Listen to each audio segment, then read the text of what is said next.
Hello and welcome to this late morning taste challenge. We have Barrister's Canadian Gold, very light Canadian whiskey, a blend, extra fine quality, Canada's finest. Oh yeah, quality Parlance, distilled in Canada, bottled in New Jersey by Wellington Distillers Products Company. In other words, Laird and Company. And I bought this at Total Wine and More for $9.99, 750 milliliters.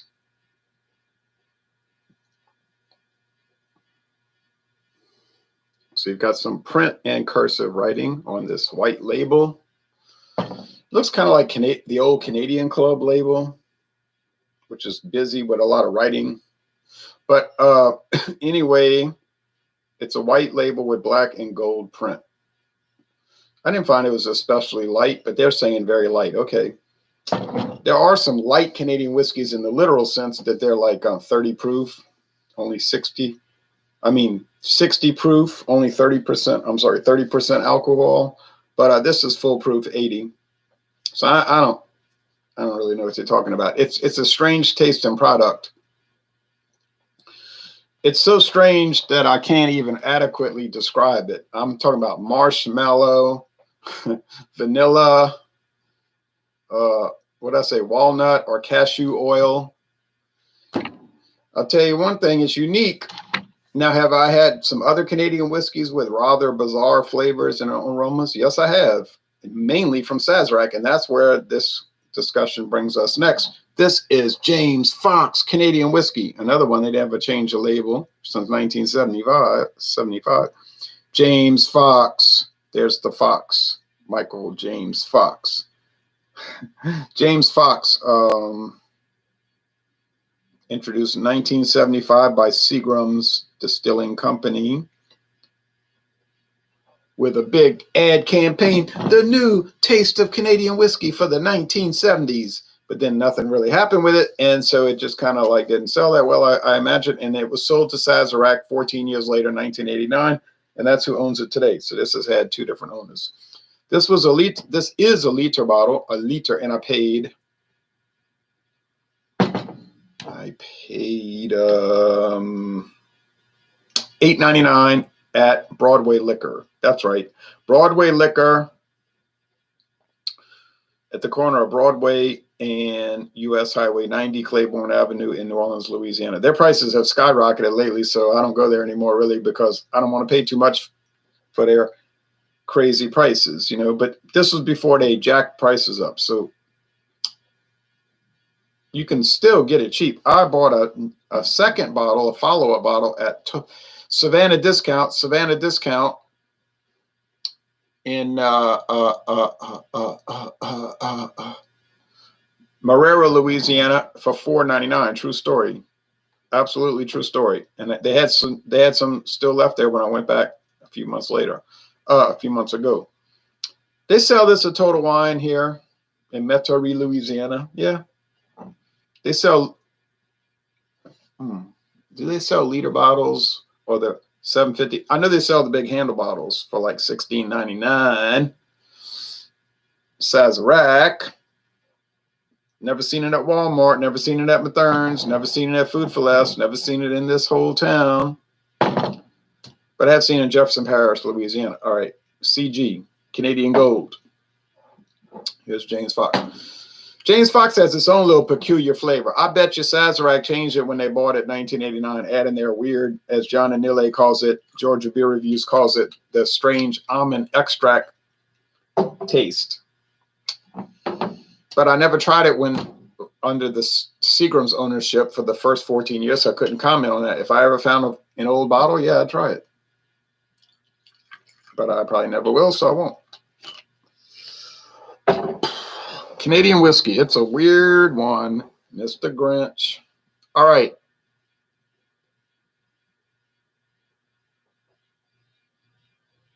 Canadian Gold. Canadian whiskey takes a lot of hits. A lot of people make a profession of hating on it. It's like their role in life is to talk bad about it. It's kind of like Budweiser beer. These beer people, they'd be like, Budweiser, I hate it. And they feel compelled to go around and tell everybody they hate it. When most people, they really don't care what you drink. And Or like in music, people that hate the Grateful Dead, you know, they'll run across a room at a banquet and say, here, they'll overhear somebody talking about the Grateful Dead. They'll run across the banquet hall. Just to let you know, I hate the Grateful Dead. I hate them. And people will be like, so? You know, same thing with Canadian whiskey. The best thing to do if you don't like it is don't drink it. It's almost like you're verifying its value by running around screaming about it. You know, you say, I drink singles. You say, I know these type of people. They say, I hate Canadian whiskey. I hate it. I drink single malt scotch. I want everybody to know I drink single malt scotch. Okay, you vape. We get it. You know, this thing, you know, it's like, okay, I like single malt scotch. All right. I don't feel the need to run around and tell everybody that I drank it or that I like it. I'm not like some champion for it, but you know, you get these cult-like groups within the beer, wine, and whiskey world, and they get fixated on things, and they like to sort of like virtue signal each other about, you know, like, oh, look at me, I'm drinking this new single malt. I got the Ardbeg. We have a, oh no, I got Glenmorangie X. You say, you mean the 10? No, the X, the new one is the X, and let me tell you all about it. And you say, you're making fun of people that like single malt. No, I'm not. I'm making fun of people that like single malt scotch and have to run around and tell everybody this. You know, apostles. I'm talking about apostles of liquor, wine, and beer. You know what I'm talking about. You say, oh, you mean like bourbon people? Same thing. Like, got to run around and tell everybody this.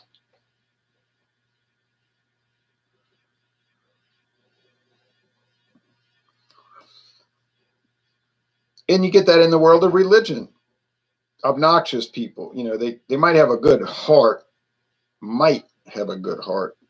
but they feel compelled to go bother everybody. And it's like, oh, I bother people. If I bother them and irritate them and have a sort of off-putting approach, that will get people interested in my religious doctrines. Probably it will push them away from being interested in your religious doctrines. And I think a lot of people in the craft beer world and in the single malt scotch world, that's the result of their obnoxious like approach. People will be like, well, they're thinking, you know, if people like you are into single malt, maybe I'll just not drink it, you know, or maybe I won't drink IPAs if this is the kind of people that it attracts. You know, it's the same type thing. All right, but anyway, enough preaching and raving. This could be a tough taste challenge because it's two weirdo products. You say they cheap, they bottom shelf. That's true, and I realized that when I paid $8.99 for a liter for the James Foxe, and I paid $9.99 for $7.50 of the Canadian Gold. Now, you might say, yeah, but you're one of these surreptitious people and you're using this like, you're using like an oblique method to promote cheap stuff. There are people that do that. There aren't many, really, but there are some like that. And I can pick up on I can kind of like read into their game by just kind of watching them. But I'm really not that way. My whole working philosophy is just drink what you like. That's really it. Just whatever you like to drink, drink it. That's it. And I mean, I like to try different things, expensive, mid-range, cheap. It doesn't really matter. I mean, I just try them, you know. I'm not fixated on it. And the second advantage I think it's an advantage, is that beer, wine, and liquor is a hobby and it's not a religion, you see. So that gives you an advantage, like when it's not your religion. You can talk about it in an objective way, and it's not like all this like tension, like, oh, how dare you. Quadruple shot hype for a Tuesday morning, right? No, not quadruple shot hype. We don't want to. All right, let's do this. They're both gold. I think I poured too much of this lighter one here, but I don't know which one it is. One is slightly lighter. It's not a profound difference in appearance. Are these two whiskeys containing caramel coloring. Are they colored with caramel? Probably. A lot of Scotch, Irish whiskey, Canadian whiskey, American blended whiskey is colored. Blended bourbon can be colored with caramel. You say, what about straight bourbon? No, can't have caramel color added. Can't have any coloring or flavoring added. You say, well, what about straight corn whiskey? Same thing, no coloring or natural flavors or all that added. But these ain't that. These are just Canadian blended whiskeys, and all bets are off. They can have coloring, flavoring added. Is it a purity thing? Nah. Are these gourmet products? Nah. Are they cheap? Yeah. You get it. Have you tried them before? Do you think you'll know which is better after drinking the first? Okay, yes, I have tried both, and I'm down to the bottom 80%, bottom 80% of Canadian Gold, and I'm really far down in the James Foxe. I'm at the bottom 15%. But you know what? I'm not worried because I got a 750 waiting to be open. No big rush because James Foxe it's all right. It's kind of like a Sazerac house style. Caliber, James Foxe, Canadian Hunter,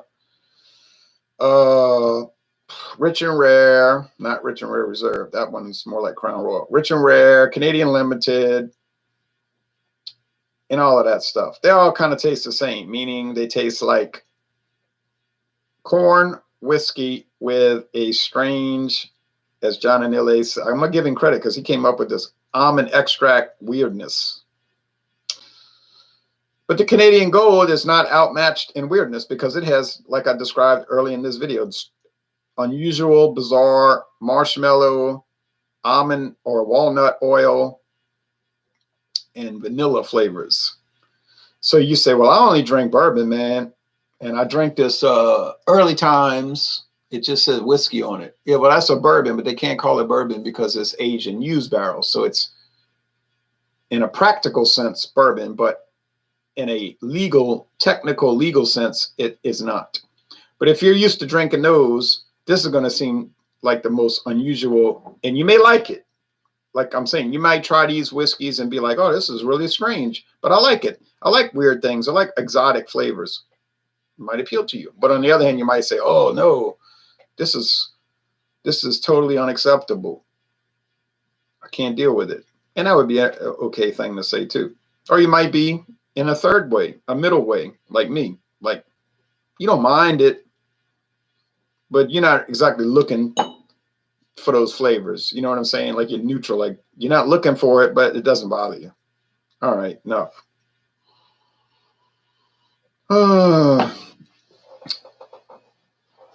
Yeah, I can get some wood. I do pick up oak.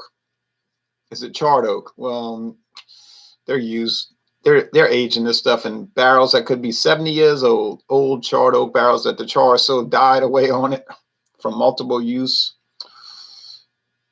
Now, is there any prohibition against using fresh, never before used charred oak barrels in Canadian whiskey? Well, there's no restriction against it whatsoever. But people don't do it generally because it's cheaper just to get the old barrels, and that's why the stuff's $9.99 a bottle. You're way more advanced about flavors, colors, and everything. The only thing I care about when buying liquor is which stuff is the cheapest. Oh, that's a common attitude. It's not really even a wrong attitude. It's a consumer option. You know, if you're a consumer and you say, well, I don't only care about the cheap. If it's cheap, I buy it. That's fine. Some people want more rich flavor and everything, and that's fine too, because you're a consumer, so you can buy what you want.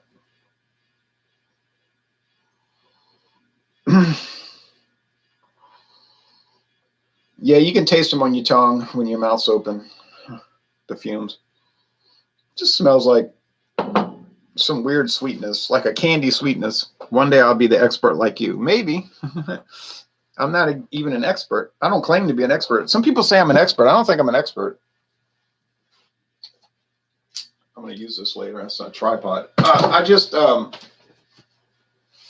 have no training aside from just experience. I mean, I try to do a good job. I'm not going to say that. I don't try to be lazy about it, but I don't mean any kind of expert. I mean, I would not endorse that, nor have I ever made any claim to that effect. An enthusiast? Well, yeah. Interested? Yeah. Do I do it constantly? So am I like consistently engaged? Well, yeah. Do you remember when they changed the drinking age from 18 to 21? Were people generally okay with that or against it? In Louisiana, they were definitely against it. The whole state, basically. I mean, except for obviously anti-liquor people, but the state was blackmailed by the Reagan administration and the Congress that if they didn't change the drinking age to 21 in 1987, the state would no longer receive any highway funds from the government. But that's blackmail, and it's illegal the way I see it, because they're taking federal tax money from you by excise taxes, cigarettes, beer, wine, and liquor, cigars, income tax, and also royalties on oil extraction and whatnot. So they're taking your money, basically, and then bribing you with your own share of the money. So I would have had a much more hardened attitude about it if I'd have been the state governor, which was Buddy Romer back then, and he was weak. And so you couldn't expect him to do too much about it. He only lasted one term. But they gave in, the colony of Louisiana gave in to the empire, and they changed the drinking age to 21.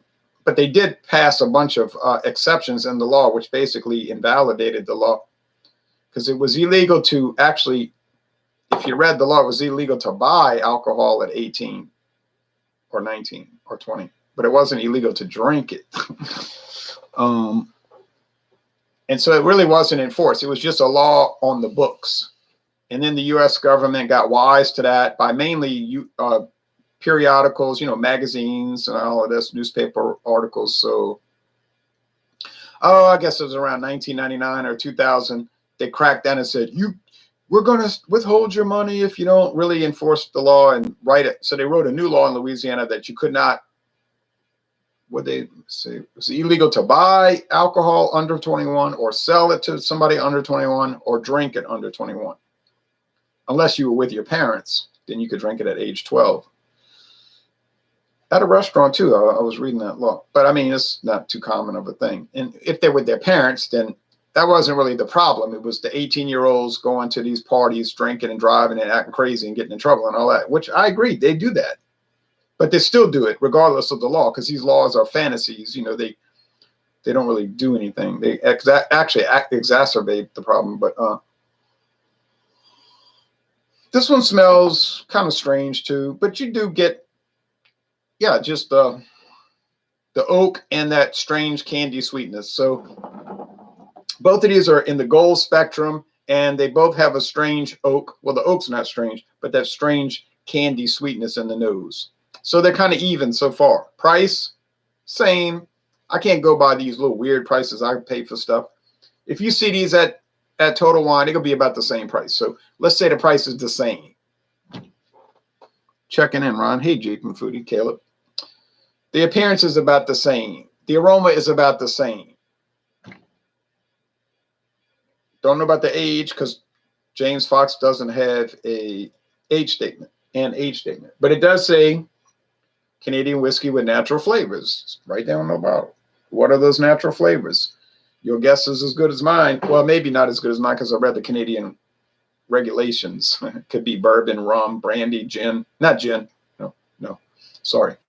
Bourbon, brandy, rum, wine of any sort, as long as it's aged in small wood, meaning I guess a wine barrel. Sherry, which was type of wine, or I said bourbon, American bourbon. So those would be considered the natural flavors.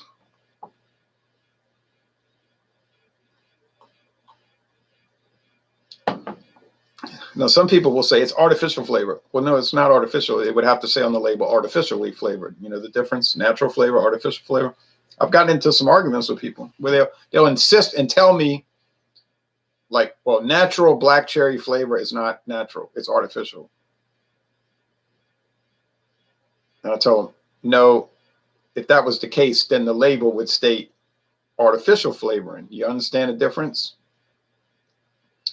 And then they'd be like, they'll still insist, oh, well, you see, they use this chemical compound from a beaver or a possum to make it taste like black cherry. Yeah, that's artificial flavoring, okay? The label says natural flavor, which means it would be coming from like cherry extract or cherry pulp or dehydrated black cherry or something like that. But it's like you can't get through to them. They'll still insist. You know, you're wrong. I'm like, can you back that up? Can I have some documentation? Well, of course they don't have any documentation because they can't back it up because it doesn't even make any sense.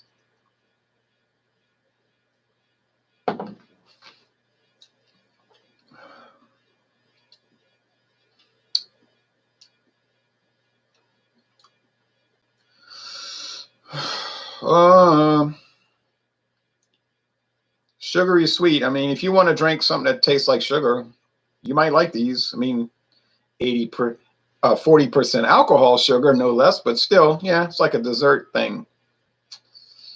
I'm not gonna be up here talking about how bad it is. It doesn't taste bad. It tastes weird.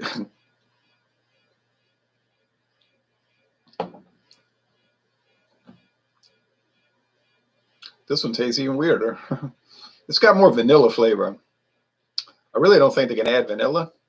I think that it could be a white rum though that like tastes like vanilla. Narcissists can't stand to lose an argument. I've noticed that.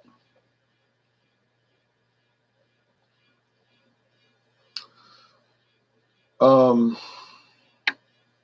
they're volatile. You ever notice that? Volatile people, like they fly off the handle in zero. They go from 0 to flying off the handle in 3 seconds. Volatile, man. So it's hard when you're not volatile to deal with people that are volatile.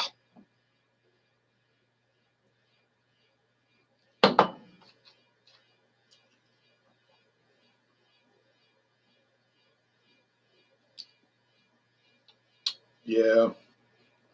I got it figured out. The flavors are similar, but there's no way. This is the Canadian Gold. This is the Canadian Gold. I don't know what that flavor is. I almost want to say olive oil. You know, they don't have extra virgin olive oil in it. It's a weird flavor. It's so nutty. Oh, what is that? Cashews? I would really say to go ahead and buy it because you're paying $9.99 and you're getting a bottle full of weirdness. You say, well, I could go and watch Eraserhead. You could go and watch Eraserhead. But then you could buy this and then spend a lot of time with it and just enjoy the weirdness, enjoy the adventure. That's a strange one, Mr. Grinch. All right. Even when you present the hard facts, that makes it even more difficult sometimes because they'll say, you know, oh, well, and then they'll bring in like personal like attacks that's like totally not germane to the topic. Like, well, you do this, blah, blah, blah. And it's like, what does that have to do with the fact about the flavoring of the liquor? You know, you jumped and you flamed my post about the liquor. And now you're talking about what happened in my life in 1989 or something. You know, it's like, what's that got to do with anything? You know, and then they'll say, well, you Republicans. It's like, I'm not even a Republican. What are you talking about? Are you crazy? But yes, they're not crazy.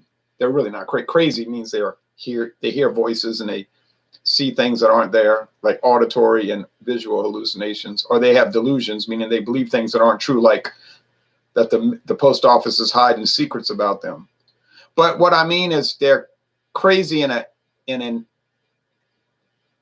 neurotic sense. You know what I mean? Like they'll drive you crazy with their insanity. You know what I'm saying? Like arguing about, it's like, why are you getting angry arguing with me about flavored whiskey? Like, first of all, why would you get angry about that? It's just a simple, common thing. Like somebody tell me beer can't spoil. He was just like getting more and more to me, he seemed like he was getting angry about it. He gave me some sources. It's like, beer cannot spoil. I was like, no. Well, it made me sick. I had some beer that was obviously out of date by years from Germany. That Barock Hell, that Andexer Barock Hell or whatever it was. And it smelled spoiled, and it was very well sealed, and it was so old. And I drank 4 ounces of it, and I was puking 4 hours later. So that is like street level evidence. You know what I'm saying? That's explicit empirical evidence. Not only did I observe it, I experienced it. Regardless of what some website says that it can't go bad. And not to mention, I've had a few other old, out-of-date beers that made me ill. I'm not throwing up, bending over the toilet, but making me feel sick. So I would just go with my own personal experience of, if it smells rancid, I'm not going to drink it. Whether there's some website from a company claiming it won't spoil, well, you go ahead and drink it. Hey, just jumped on. What's going on, says John Brooks. Oh, doing the taste challenge. So this is the Canadian Gold. I knew it. I knew it. Oh, once I got the taste for it, I'll never get it wrong. I'm telling you, I'll never get it wrong. I'll never get it wrong. I've got Heir to the Throne coming up. I've got Gibson's Finest Rare, which is rare in this town, but it ain't the finest. If that's the finest, I'd love to try their worst. And what a deal I got on that bottle. You wouldn't believe it when I show it to you. Even if I showed it to you, you'd think I was lying. I have Canadian Club, 12-year age. That will destroy this product. This has no chance. All right? No way on this earth, this life, or the next that Canadian Gold will have a scintilla of a chance against Canadian Club 12-year. It better not have a chance. Canadian Club 12-year is $24. This is $9.99. Would I pay $9.99? Yeah, I did pay $9.99. Would I pay $10.99? Probably. Would I pay $11.99? Now then, that would be questionable. I don't know. It's good as a cheap Canadian whiskey. All right. But beyond that, I would be reticent to pay more. I wouldn't do it. Does it taste good? It does actually taste good to me. I do like the flavors, as bizarre as they are, because I like vanilla. I like almond oil and what you say, cashews and marshmallows and those things. I don't expect to taste them when I'm drinking whiskey or tasting whiskey, but I do like those flavors. Can't argue with that. Noise, says John Brooks. Hello, Ron. Cheers to you, Maxwell. Maxwell's chiming in. I shouldn't say chiming. That sounds like an ugly remark. You know what I'm saying? Checking in from the Russian Federation. He lives in Moscow, and that's very good. We got people from all over the world.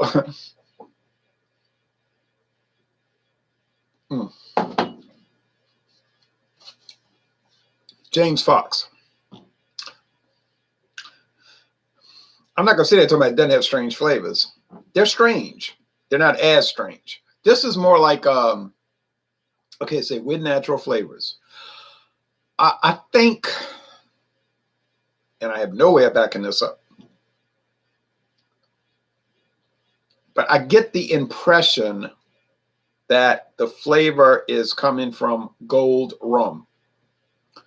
You say, well, Sazerac makes a lot of cheap rum like Ron Pontalba Gold. If I found out they were using Ron Pontalba in this, I would not be surprised in any way. I would not be surprised. But there's so many Sazerac rums, it would take a lifetime to try them all, and I don't have that time. I do want to try the Margaritaville white and gold rum. He said, that's Jimmy Buffett. That's right. But he has a contract with Sazerac, and they make his vodkas and the tequilas and the rums. And Anheuser-Busch makes the beer for Margaritaville. You know what I'm talking about, Land Shark beer, which is a very nice beer, by the way. But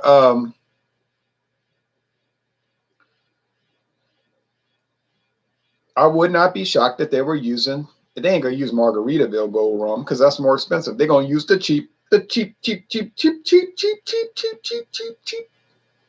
Ron Pontalba, stuff like that. I mean, it's fine. I know people that only, this poor man died. And I never saw him smoke a cigarette the whole time I knew him, but who knows? I think he might have worked at a refinery. Well, there you go. He got that COPD. This man went from walking around selling blackout and shamrocks at bingo, looking fine, telling me, hey, could you go get me some Coca-Cola mixed with Canadian whiskey? And I said, which brand? Oh, he didn't care. He said, I love the Canadian blends. That's what he told me. I love Canadian blends. He wasn't too big on Tennessee whiskey, bourbon, or things like that. I said, okay, I'll do it.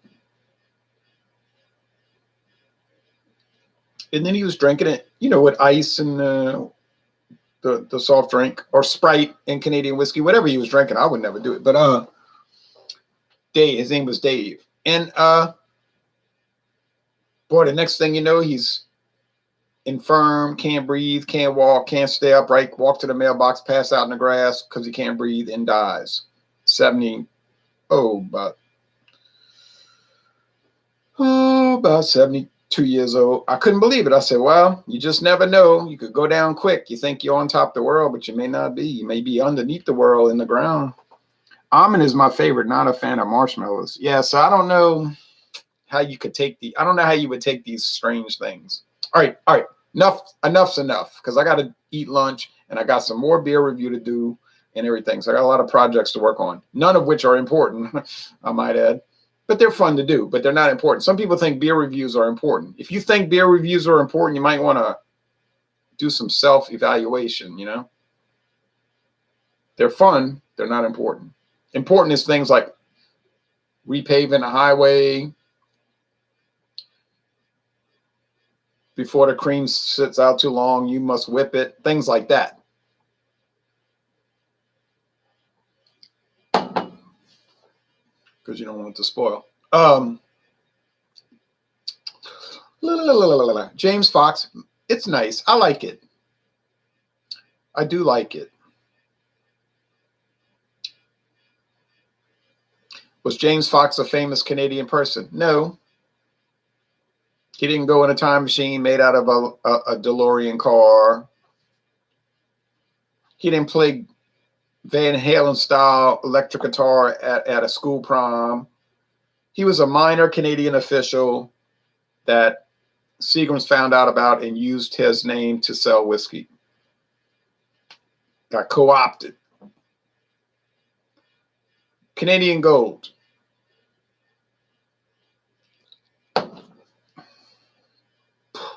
That's a weird flavor. I like it. It's so strange.